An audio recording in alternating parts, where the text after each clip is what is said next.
योस्तुत तस्मै नमो नमाचार्याय। वेदेषु च पुराणेषु वेंकटेश कथामृतं वर्णितं च इतिहासेषु भारतादि आगमेषु च। परम पवित्रమైనటువంటి పాప పవిత్రమైనటువంటి అన్నమాచార్య కళామందిరం ఇది తిరుపతి పట్టణం ఒక పద్మంతో పోలిస్తే మధ్యలో కర్ణికా సదృశంగా విరాజిల్లేటువంటి ఒక ప్రవచనాలకు, హరికథలకు, గానముకు, ధ్యానముకు వీటన్నిటికీ కూడా ఒక కేంద్రంగా శోభిల్లుతోంది. తిరుపతి పిరమిడ్ సొసైటీ అనేటువంటిది ఇక్కడ ప్రథమంగా పురుడు పోసుకుంది అని కంచి రఘురామ్ గారు చెప్తే నాకు చాలా ఆనందం వచ్చింది. మరి దశాబ్దాల పాటు మనుగడ సాధించింది అంటే పత్రికారు ఆనాడు శ్వాస మీద ధ్యాస ఉంచండి, ఇది ధ్యాన యోగానికి తొలిమెట్టు అని వారు ప్రబోధించినటువంటి రోజు బహుశా దాన్ని విశ్వసించి వారి వెంట నడిచినటువంటి వాళ్ళు పదుల సంఖ్యలోనే ఉన్నారు. కానీ ఈరోజు సహస్ర ఘృత జ్యోతిగా ధ్యానం తిరుపతి పట్టణంలో ఉంది అని అంటే సభాముఖంగా నేను నిర్మోహమాటంగా చెప్తున్నాను. కేవలం కంచి రఘురామ్ గారి వారి బృందం, వారికి సహకరిస్తున్నటువంటి బృందంలో ప్రతి ఒక్కరి యొక్క సమన్వయ కృషి, అటువంటి కృషి ప్రాథమికంగా మరి ఇంత ప్రపంచంలో ఎన్నో వేల మంది వేల విధాలుగా ధ్యానాన్ని నిర్వచించారు. హనుమాచార్యుల వారు కూడా చెప్పారు, అలాగే పతంజలి మహర్షి చెప్పారు, పరమాత్మ భగవద్గీతలో చెప్పారు, వేదముల్లో, పురాణముల్లో, ఇతిహాసముల్లో, అన్ని ఆర్ష గ్రంథముల్లో కూడా ధ్యానం ఉంది. ధ్యానము లేనటువంటి భారతీయ సనాతన గ్రంథమే లేదు. అంతకన్నా ఆశ్చర్యం ఏంటంటే మనం చేసుకునేటువంటి పంచోపచార పూజో, షోడశోపచార పూజో, చతుషష్ఠ్యోపచార పూజో ఏది మనం చేసుకున్నా కూడా ప్రాణానాచమ్య అని అంటున్నామే. ఆ ప్రాణానాచమ్య అంటే ఆచమ్య, నువ్వు ఆచమనం మామూలుగా చేస్తున్నావు, తర్వాత ఏం చేస్తున్నావు? ప్రాణములను నియంత్రించుకుంటున్నావు. అంటే నీ దృష్టి ఎక్కడికి వెళ్తోంది? శ్వాస మీదకి వెళుతోంది. అయితే ఇవన్నీ విభేదాలు కావు. ఇంతమంది ఆచార్యులు చెప్పారండి, పత్రికారు చెప్పారు, వాటన్నింటికీ దీనికి ఏమన్నా భేదం ఉందా అంటే ఇది భేదం కాదు. అనేక నదులు, ఉపనదులు, మహానదులతో కలిసి సముద్రాన్ని ఎలా చేరుతాయో ఇవన్నీ విభాగాలన్నీ కూడా ఏకరూపమైనటువంటి ధ్యానాత్మకమైనటువంటి శక్తికే ఇవన్నీ కూడా 1000 కాగడాల వెలుగులో దోవను చూపించేటువంటివి. కనుక వేటిని మనం తక్కువ చేయక్కర్లేదు. మరి సుభాషపత్రి అనేటువంటి ఈ ధ్యాన యోగి ఎవరైతే మహర్షి ఉన్నారో ఆయన ఇన్ని గృహాలలో ధ్యాన జ్యోతి వెలిగేట్లుగా చేయగలిగాడు అని అంటే ఆయన ఎలా అయితే ప్రాథమికమైనటువంటి ఉపాధ్యాయుడు ఏదైతే చెప్తాడో అది పిల్లల హృదయంలో ముద్రపడుతుందో అలా ప్రాథమికమైనటువంటిది. అంటే ఆయన ఎన్నో దశాబ్దాల పాటు ఆయన తనలో తాను మధించి, అరణిని మధిస్తే అగ్ని వచ్చినట్టుగా ఆయన వాగ్ అగ్ని నుంచి ప్రభవించినటువంటిది. అయ్యా ముందు మీరు శ్వాస మీద ధ్యాసను నిలబెట్టండి, అప్పుడే మీకు మానసికమైన, వాచికమైన, కాయికమైనటువంటి శుద్ధి ఏర్పడుతుంది అనేటువంటి నినాదాన్ని తీసుకొచ్చారు. ఇలా ప్రాథమికమైన మౌలిక సూత్రంతో ఎవరైతే ప్రారంభిస్తారో వాళ్ళ యొక్క సందేశం అనేటువంటిది అది సార్వకాలీనం అవుతుంది, నిత్యహరితం అవుతుంది. అది ఈరోజు కాదు, పత్రికారు ఈనాటి ఋషి కాదు, వేల జన్మల సంస్కారాన్ని పుణికిపుచ్చుకున్నటువంటి ఋషి ఈ కాలంలో ఆయన మన మధ్య ఉన్నాడు కాబట్టి, మన మధ్య మనుగడ సాధించాడు కాబట్టి, మనతో పాటు సమానంగా ఆయన కూడా భోజనం చేశాడు, లేకపోతే ఆవలించాడు, లేకపోతే మంచినీళ్ళు తాగాడు కాబట్టి ఆయన మనలాంటి వాడు అని అనుకుంటే దానికి ఆ భేదం ఏమిటో గురువుకి మనకి తేడా తెలియదు. అర్జునుడికి చెప్తూ పరమాత్మ ఒక మాట అంటాడు, బహూని మే వ్యతీతాని జన్మాని తవచార్జున తాన్యహం వేత్మి నత్వం వేత్తి. ఇది ఆయన ఉపదేశం. అందరికీ జన్మలు ఉంటాయి. ఆ జన్మ పరంపరలలో ఆ పరమాత్మ కానీ, పరమాత్మను పుణికిపుచ్చుకున్నటువంటి యోగులు కానీ వాళ్ళకి జన్మాంతర సుకృతం వాసనా రూపంగా వస్తుంది. దానితో వాళ్ళు వాళ్ళ జీవితాన్ని ప్రజ్వలిత దీప దీపాంతరం ప్రజ్వాలయతి అన్నట్టుగా వెలిగించినటువంటి ఒక దీపం ఎన్నో ఒత్తుల్ని వెలిగింపజేస్తున్నట్టుగా ఇంతమంది ధ్యాన యోగుల్ని ఒక పత్రిక గారు తయారు చేయగలిగారు. తయారు చేస్తూనే ఉంటారు. ఆయన భౌతికంగా లేరు, కానీ ఆయన ఏర్పరిచినటువంటి ప్రస్థానం అది మహాప్రస్థానమై వేలాది మందికి అది దోవ చూపిస్తుంది అనడానికి ఈరోజు కంచి రఘురామ్ గారు తిరుపతిలో అకుంఠిత దీక్షతో వారు చేస్తూ ఉండేటువంటి సభలే ప్రత్యక్షమైనటువంటి దానికి పథ ప్రదర్శనం, దానికి నికషోపలం, దానికి ఉదాహరణ.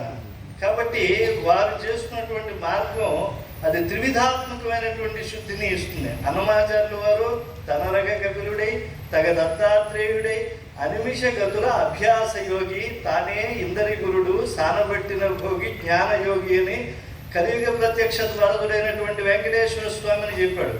అంటే వెంకటేశ్వర స్వామి యోగి అయితే మనంతా ఎలా పట్టించుకోగలుగుతాడండి అని అంటే ఆయన సహస్రనామాల్లో కూడా ఉపత్యక ప్రదేశస్థ శంకర ధ్యాతమూర్తయ్యే నమః అని ఆయన్ని ధ్యానం చేస్తున్నాం.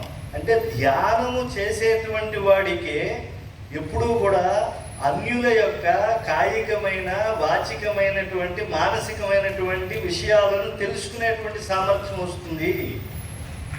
ఇప్పుడు ఒక చిన్న ఉదాహరణ చెప్తాను. ఇదే ఏకాగ్రత పైన మన ప్రాచీన ఋషి ఒకరు వెళ్ళి విదేశాల్లో చెప్పారు. వెళ్ళినప్పుడు విదేశీయుడు ప్రశ్నించాడు, మీరు ధ్యానము, శ్వాస మీద ధ్యాస, ఏకాత్మత, అనన్య చింతన ఇవన్నీ చెప్తారు మీ భారతీయులు, మీరు చెప్తున్నారు. కాకపోతే అనన్య చింతన అనేటువంటిది ధ్యానం పైన ఉంచేస్తే మరి చేసేటువంటి పనుల్లో నాణ్యత పోతుంది కదా. ఇంత చిన్న విషయాన్ని మీరు ఎందుకు ఆలోచించలేకపోతున్నారు? పైగా ఈ ప్రపంచానికే జ్ఞానాన్ని ఇచ్చినటువంటి విద్య, సంస్కృతి, సంస్కారము, యజ్ఞ వైభవము ఇవన్నీ నేర్పించింది భారతదేశమే అని అంటున్నారే. ఈ ఒక్క చిన్న విషయాన్ని మీరు ఎందుకు ఆలోచించలేకపోతున్నారు అని చెప్పి ఆ యొక్క అధ్యాత్మవేత్తని, ధ్యాన యోగిని అడిగితే, మీరు చాలా పెద్ద ప్రశ్న అడిగారు కాబట్టి నేను వెంటనే చెప్పలేను, కొంతకాలం మా ఆశ్రమానికి వచ్చి ఉండండి, మీకు నేను చెప్తాను అన్నట్ట. సరే ఆయన వచ్చాడు. ఆశ్రమానికి వచ్చాక, అయ్యా మా దేశం కర్మ భూమి, ఇక్కడ ఎవరు తిని కూర్చోవడానికి అర్హత కలిగి ఉండేటువంటి వాళ్ళు కాదు, విశేషించి ఈ కాషాయాంబరధారులైనటువంటి మా మధ్య ఉండాలంటే మీరు కూడా మాతో పాటు సహచర్యం చేయాలి, ఏదో ఒక సహచరుడై పని చేయాలి అని. చాలా తెలివైన వాడు, విదేశీయుడు కదా, వాడు చాలా తెలివైన వాడని మనం అనుకుంటూ ఉన్నాం. ఆయన ఏం చెప్పాడు అని అంటే, ఇక్కడ ఉండేటువంటి పనులు ఏమిటి అని చెప్పి తెలుసుకుని వీటిల్లో చాలా సులభమైనటువంటి పని ఏమిటంటే ప్రధానాచార్యుడైనటువంటి ఈ ధ్యాన యోగి యొక్క గదిని శుభ్రం చేయడం ఒకటే చాలా సులభమైన పని అని గ్రహించాడు ఆయన. వెంటనే ఏం చేశాడు, ఈ పనే శుభ్రం చేయటం. ఆయన పొద్దున పూట కాసేపు అలా ఆయన బయటికి మార్నింగ్ వాక్ వెళ్తూ ఉంటాడు గురువు గారు. ఈ ధ్యాన సాధువు బయటికి వెళ్ళినప్పుడు ఆ రూమ్ అంతా శుభ్రం చేస్తుండు. ఓ రోజు వర్షం వచ్చింది, ఆయన యోగి గారు అక్కడే ఉండిపోయాడు, ఈ శుభ్రం చేసే వైదేశికుడు అక్కడే ఉండిపోయాడు. ఈయన బాగా శుభ్రం చేశాడు. ఈయనకి కోపం వచ్చింది ధ్యాన యోగికి. కోపం ఎప్పుడు ధ్యానం చేసేవాడికి రాడండి, ప్రదర్శిస్తాడు. ప్రదర్శించి ఆయన ఏమన్నాడు, ఏమయ్యా రోజు చాలా శుభ్రంగా తుడుస్తున్నావు, ఇదే ఏమిటి బాగా తుడిచినట్టు నాకేం కనిపించట్లేదే, నేను ఇక్కడ ఉన్నానని చెప్పి డిస్టర్బ్ అయిపోయినట్టున్నావు నువ్వు అన్నాడు. అయ్యి ఏం మాట్లాడుతున్నారండి, రోజు నేను చేసే విధానం ఏమిటో తెలుసా, అక్కడ కొంత అక్కడ కొంత అక్కడ కొంత, మీకు ఎక్కడ మీ కంటి చూపులో పడుతుందో అక్కడ మాత్రమే తుడిచేవాడిని. ఈరోజు మీరు ఇక్కడే కూర్చున్నారు కాబట్టి నేను బాగా తుడిచాను అన్నాడు. మరి ఒకళ్ళ గురించి, ఒక ధ్యానము గురించి చింతన చేస్తే మనస్సు విభ్రమము చెందుతుంది, ఏకాగ్రత కుదరదు. మరి మీ ధ్యాన యోగులంతా కూడా మీ దేశంలో ఉండేటువంటి వాళ్ళంతా ధ్యాన యోగులుగా ఉంటూ ఉంటే దాన్ని కొనసాగిస్తూ ఉంటే అప్పుడు బాహ్యమైన కర్మల పట్ల దృష్టి ఉండదు అని చెప్పి కదా నీ ప్రశ్న. ఇప్పుడు ఆ ప్రశ్నకి నువ్వు సమాధానం అని తెలిసిందా అన్నాడు. అయ్యా మీరు బోధించకుండానే మాకు అవగాహనకు వచ్చింది. అంటే ఒక ధ్యానం అనేటువంటి చిత్తవృత్తి కనుక ఉంటే, ఒకళ్ళు ఉన్నారు, పరమాత్మ ఉన్నారు, ఆయనే జ్ఞేయుడు, ఆయన ఈ ధ్యానము ద్వారా సులభ సాధ్యుడు. ధ్యానములో ఉండేటువంటి మూర్తి అది ఒక మనకి ఇష్టదైవం కావచ్చు, లేదైనా సగుణమే చెప్పలేదు, నిర్గుణంగా కూడా ఉండొచ్చు, జ్యోతిస్వరూపంగా ఉండొచ్చు. అక్కడ రాసిందే అప్పో దీపో భవ, ఆత్మయే దీపము. అదే వేదం కూడా చెప్పింది. అది కూడా ఏం చెప్పింది? ఇక్కడ నీవార శోకవత్తన్వి పీతా భాస్వత్యనూపమా సబ్రహ్మ సశివసేంద్ర సోక్షర పరమస్వరాట్ అని చెప్పిందే వేదము. అది వడ్ల గింజకు చివర ఉండేటువంటి అంచు యొక్క సన్నదనం, అంచు యొక్క సూక్ష్మత, అంచు యొక్క సంగ్రహత్వం, సారత్వం ఎలా ఉంటుందో మన జ్యోతిష్ కూడా అంతే ఉంటుంది. అంత జీవాగ్నే మనని ఇన్ని పనులు చేయిస్తోంది. ఈ కళ్ళు పెద్దవే, ఈ చెవులు పెద్దవే, ఈ శరీరంలో ఉండే ప్రతి భాగము పెద్దదే.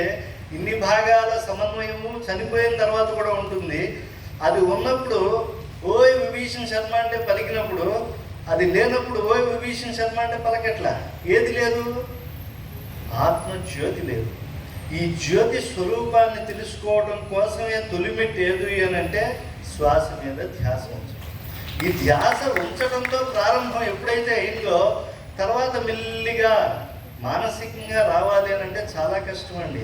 మన ఏ మనుష్యాణం సర్వకార్య విమోచకం చెప్పేస్తాం. కావాలంటే మేము కూడా అయ్యా ఈ మనస్సే మీ వాక్కుని, మీ యొక్క కర్మలను నియంత్రిస్తూ ఉంటుంది. కాబట్టి త్రికరణ శుద్ధిగా చేసిన పనులకు దేవుడు మెచ్చును, లోకము మెచ్చును, ఇవన్నీ చెప్పడానికి బాగానే ఉంటాయి.